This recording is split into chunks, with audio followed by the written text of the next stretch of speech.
Yes, indeed. And it's Friday. You know what that means.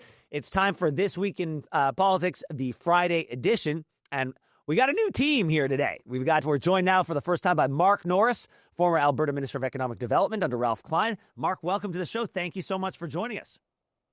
Thanks for having me, Ben. Looking forward to it. And, of course, we got Burnsy. Mike Burns, the CEO of Canada's Valour Games, is here. Thanks so much for being here, Mike. Great to be here, Ben. All right, so let's jump into the Trump of it all. This week was a very interesting one with the back and forth between the dynamic between Mark Carney and his speech at Davos, followed by the reaction by our friend to the south. And, of course, this played into so many other things, the Board of Peace. What is this going to mean for our renegotiation of the USMCA? But Trump withdrew Carney's invitation to his Board of Peace. Now, depending on who you talk to, nothing is going to be accomplished by this board or not. So we're going to start with our newest member, Mark. Mark, what do you think of this all? I have a lot of thoughts, Ben. And I'm reminded of your dad and Reagan when they did a yeoman's work to get the NAFTA underway and how it affected Canada greatly. So I think that this time that we're under right now is very odd. I felt I was watching Hugh Grant in Love Actually standing up to the bully American, and I'm really disappointed by the whole outcome of it. But I guess I understand what Carney's saying. Obviously, Trump likes people who tell him how great he is. Carney's not only not doing that, he's doubling down on warning the world to watch out for him. So no surprise whatsoever that he's been uninvited. Whether the board accomplishes anything at $1 billion a member remains to be seen. But it to me, it's just more of the same of the polarization of American and Canadian relationships. Yeah, it's tricky. Mike, before I get to you, there was an article written on the Radio Canada website that was not critical, but was offering a counterpoint to the speech, that it was well written, it was well delivered, it's going to be remembered for a very long time. But can we afford to be viewing our relationship with the Americans as ruptured, not a transition, but a rupture? And we are not Europe. They have banded together in the EU. There's safety in numbers. There's hundreds of millions of them. Their economy is not integrated with the Americans the way ours is, and we have a dependence on them. And we'll always have a dependence on them, whether we want it or not. And Donald Trump does not take criticism very well, let alone criticism that he thinks is directed absolutely at him. Listen, there's no question the relationship is under a lot of stress, and I thought Prime Minister Carney did a good job at Davos, laying out what he saw as the path forward and what new coalitions and trade opportunities were going to look like. I think at the end of the day, though, what Carney's got to be careful of is that the vast majority of Canadians don't know where Davos is, have never heard of the World Economic Forum. And that, almost 50% of this country is having a difficult time with affordability, paying their bills, getting food on the table. And I think he's got to turn, and perhaps this upcoming cabinet retreat is going to refocus and reset on how are we going to address the immediate issues that the vast majority of Canadians are facing here in Canada. Those are the things that are going to get him reelected or booted from office. And before we move on to the next thing, I want to take 2 seconds and Amy, if you can, I want you to clip this. I'm hearing from a lot of people online who are claiming that because we are having issues with Donald Trump today on trade, it all stems from my dad's decision to launch into free trade with the United States, the single greatest vehicle of economic development and expansion in the history of the world. Of over 40 years of success because of that, growing our economy. One guy comes in and says he doesn't like free trade, and you want to throw out the last 40 years? I'm speaking specifically to you people who've been saying stuff like John Turner is right. What's the clinical word? You are morons. You are idiots, and you should be nowhere near levers of power. And that's all I have to say about that. Okay, so back to this. Mark Carney, you're right. Mike has gone to Quebec City. He picked La Citadelle as a very symbolic place to make a call for national unity without actually talking about national unity. He didn't talk about Quebec. He didn't talk about Alberta.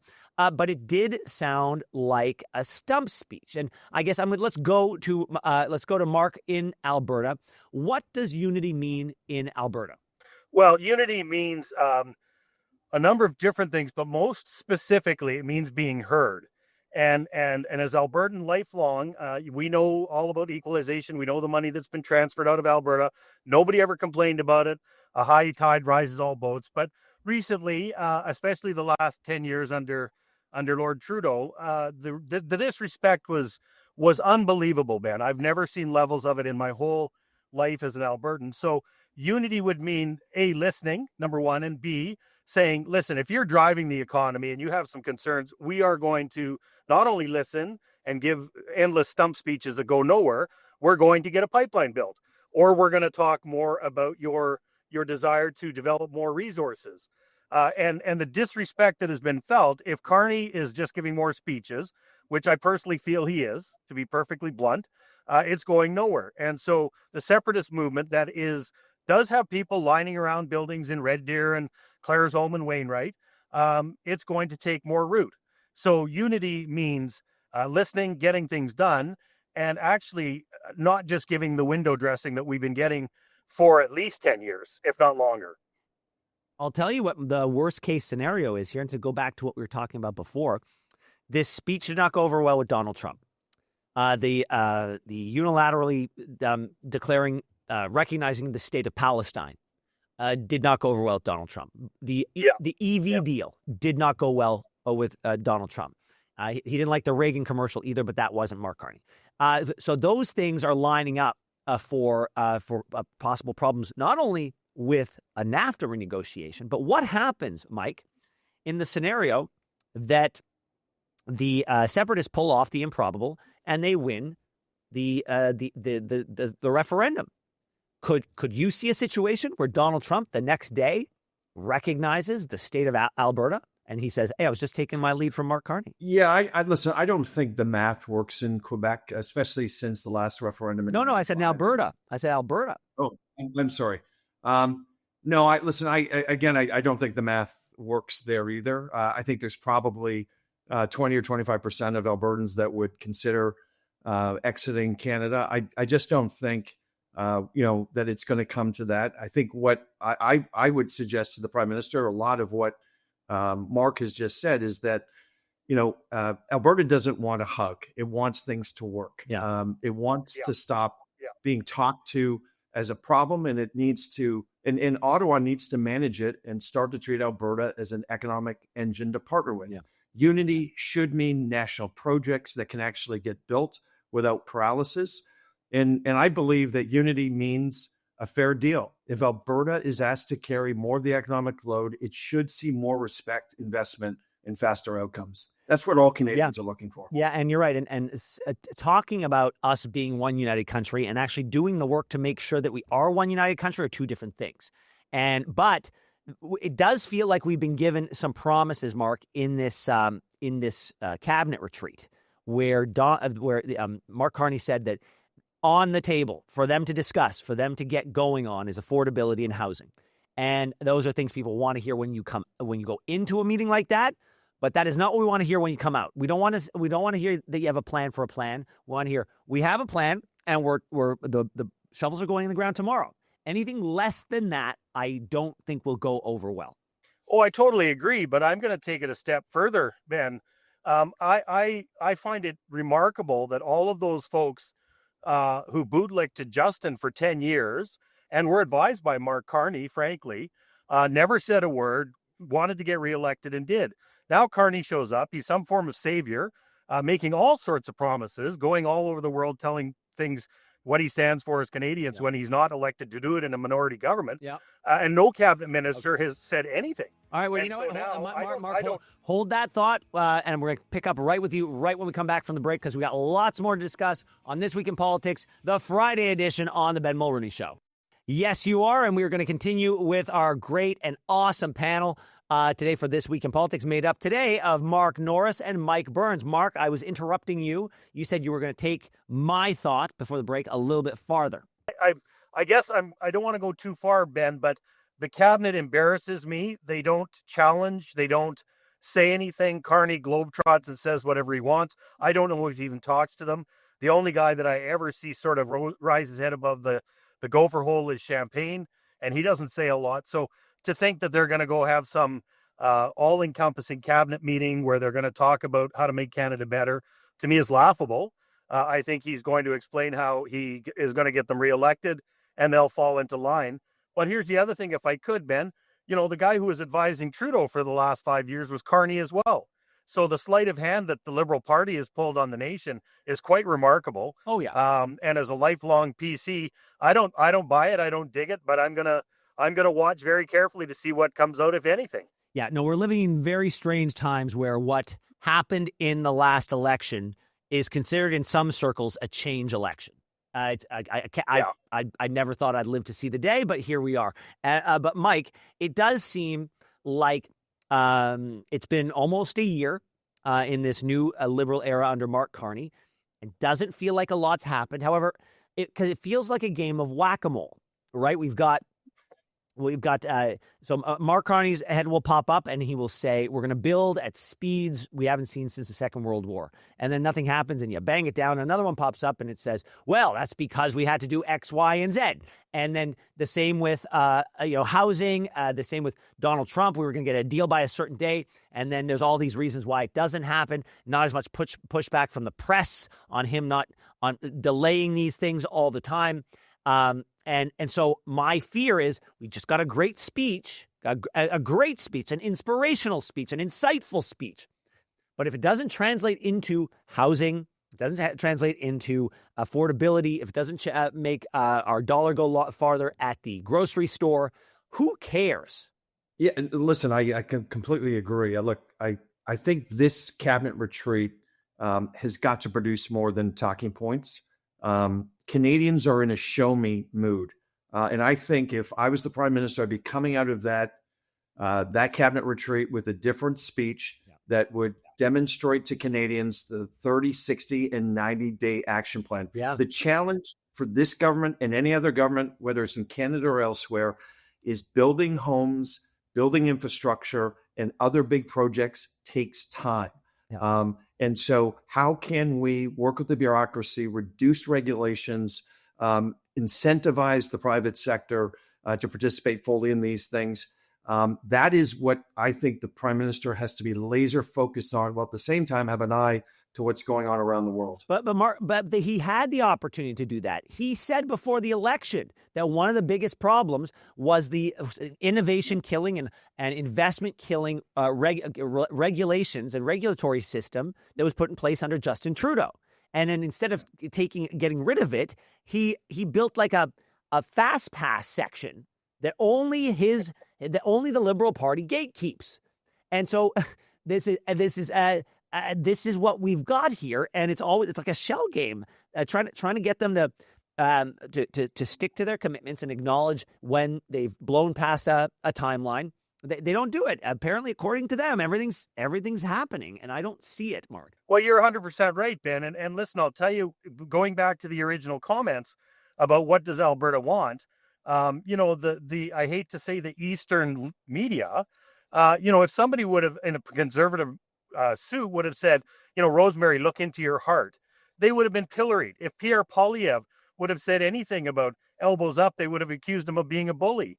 So, Carney's got a free ride for more than a year now. We've seen nothing tangible whatsoever. And I don't hold out any hope that there is it just seems to be more bureaucracy and more budgets and more money going to things that sort of go into the endless Liberal hole of it's our project and we'll figure it out. Yeah. And I'm really stunned by the fact it's a minority government and it's operating like it's Brian Mulroney had the biggest majority in the history of Canada. It's not. It's a minority government. Somebody's got to hold them accountable. Mike Burns, we're taking our show on the road to Calgary during the Conservative convention where Pierre Poilievre's leadership will be put to the test in a leadership vote. And I wonder what you think his magic number is. Joe Clark got 66% after he lost the election to Trudeau, 9 months after he'd won the election. He got 66 and he resigned. And I'm thankful for that because that meant my dad won. But my dad's even said at the time, he's like, all of Canada's thankful for that, Ben. But dad was famous for saying like 66%. You got 66%. I wouldn't have quit with 66%, but a lot of people have. So listen, I would have been happy with the 66% on any test in high school. Yeah, look, I think with this, I don't think there is an official magic number, but there certainly is going to be a political one. I think if Poilievre wins comfortably, he obviously is going to stay. I think if it's soft, say low 70s, I think you'll see that there's still a lot of questions, probably leaks and donor anxiety. But above 80, I think it's a story for the day. Yeah. But below that, it becomes a storyline. Yeah, Mark, I think above 80, that's like the Mendoza line for him, right? I think 80 is a good number, and anything with a 7 in front of it, of course he can survive. It was 78%, but I think with each digit below that, it gets exponentially more difficult. Totally agree, Ben. And the fact of the matter is, politics is a blood sport. You know it when you get into it. I watched my good friend and mentor Ralph Klein go through leadership. I think he came out with 68%. At the time, I felt, well, that's fine. But it started as soon as that number came out. It started the next day on the convention floor, and the campaigns were underway. So yes, I agree. 80. It's got to be a minimum of 80. He's uncontested. He's been the leader of the loyal opposition for a long time now. If he hasn't got that kind of base, then there's a bigger problem for our beloved conservative movement than just Poilievre not getting reelected. Yeah, and a little more context. In September of 2025, then BC Conservative leader John Rustad got 70.66%, and the knives were out for him. They were out for him at 7. Oh, yeah. They were out for him. Meanwhile, Scott Moe, I was at the policy convention where they gave him 80%, I think, or 80 or 81%. He's not going anywhere. So it really is quite situational. And in provincial politics, I think Bonnie Crombie got over 70% and she resigned. So it's interesting.